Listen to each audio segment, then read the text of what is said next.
Hey everyone, it's Bonnie B with Hidden Crown Hair Extensions and welcome back to our channel. In this video, I'm going to be demonstrating step-by-step instructions on how to wash your Hidden Crown hair extensions. Now when it comes to washing your Hidden Crown hair extension, you definitely want to make sure that you're using a sulfate-free shampoo and a good conditioning system.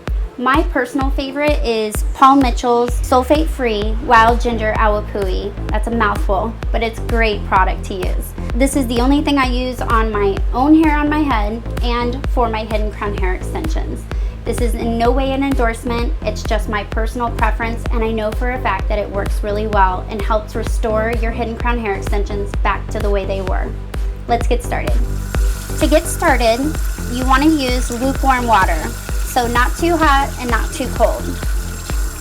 You're gonna go ahead and place your Hidden Crown hair extension. I usually hold mine by the weft and I just submerge it under the water. You wanna make sure that you get it sopping wet. I'm gonna go ahead and take one pump or about a 1.25 size of the Rich Lathering sulfate-free shampoo. This is a very thick shampoo, so you're going to want to emulsify it a little bit. And then you're going to go ahead and just start working it into your Hidden Crown hair extension.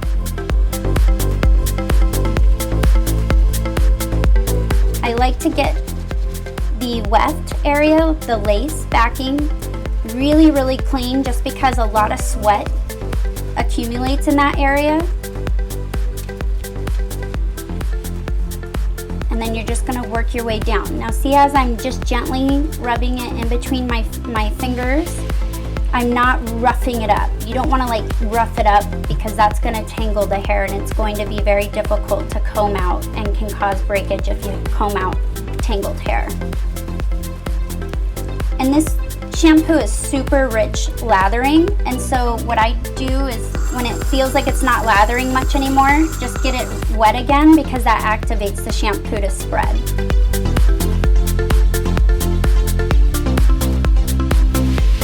I'm just working my way down to the ends, periodically getting it wet to help spread the shampoo. And I'm going to actually shampoo it twice. So I'm gonna go ahead and rinse this out now.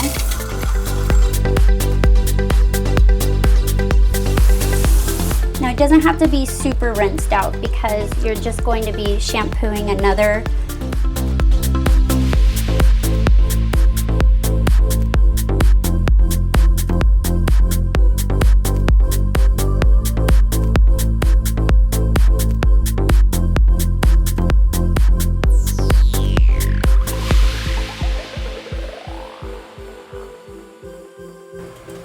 Now this shampoo and conditioning line is a 3-step process. You'd never want to use just 2 of the products without the other. In the next step, we're going to do a deep conditioning treatment with the intensive treatment repair of the Awapui shampoo line. This step is actually going to be left on for about 5 minutes. I don't like to put this up in the lace area because it's not really needed. You just want to put it from the mid shaft down to the ends.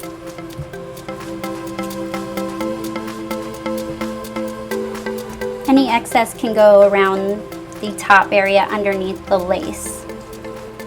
And you're gonna let this sit for about 5 minutes.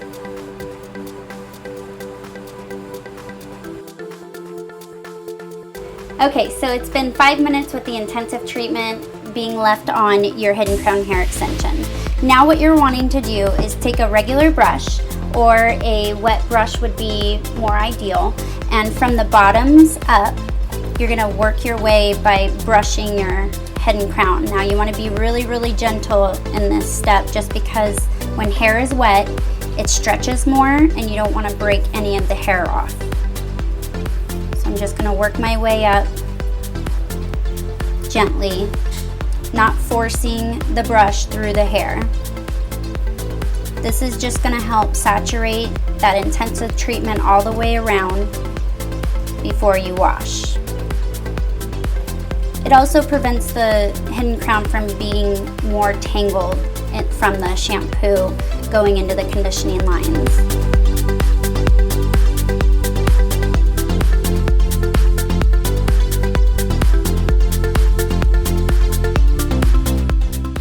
And your wire is fine. You don't have to worry about the wire. Just don't snag it when brushing.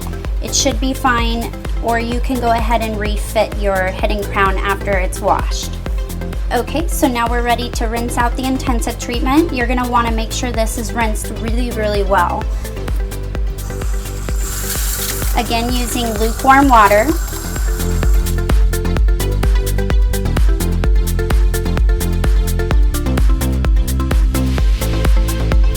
Okay, what I'm doing now is just trying to get out as much water as possible before we go into the last and third step. Okay, now you're gonna go ahead and use the cream rinse, and I get about this much. Emulsify my hands, pick up the extension and the mid shaft to the ends. Again, you do not need to put conditioner in your top area where the weft is, just because that'll leave a little bit of residue on the lace. You're gonna just run your fingers through. In this step, you can rinse immediately after you've gotten it all on there. This system works together beautifully, and if you use only 2 out of the 3, it's not going to do the same exact thing as using the 3 in the steps that I've used them in. So again, you're going to rinse really, really well.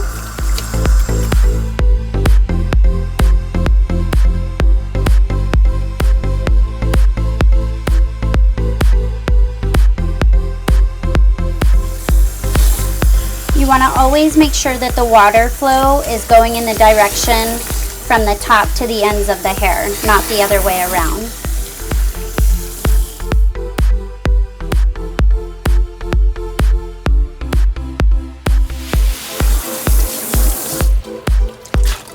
You'll want to go ahead and squeeze out as much water as possible. Once you've gotten all the water out of it, you're going to go ahead and towel dry it, gently brush it out, and hang it to dry.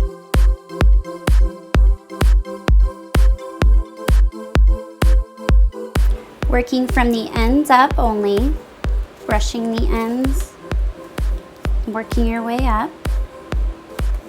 Again, you want to be gentle.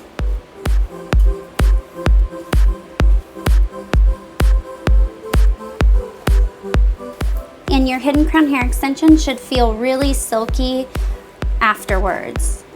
Should be very easy to brush.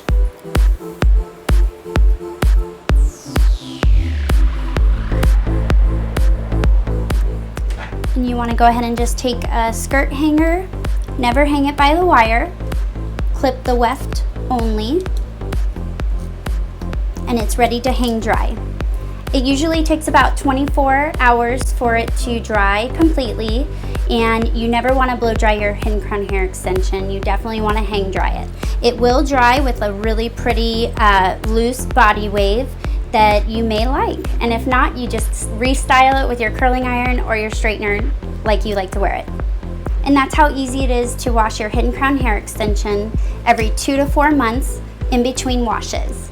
Definitely follow, subscribe, and like all of our social media. Thanks for watching.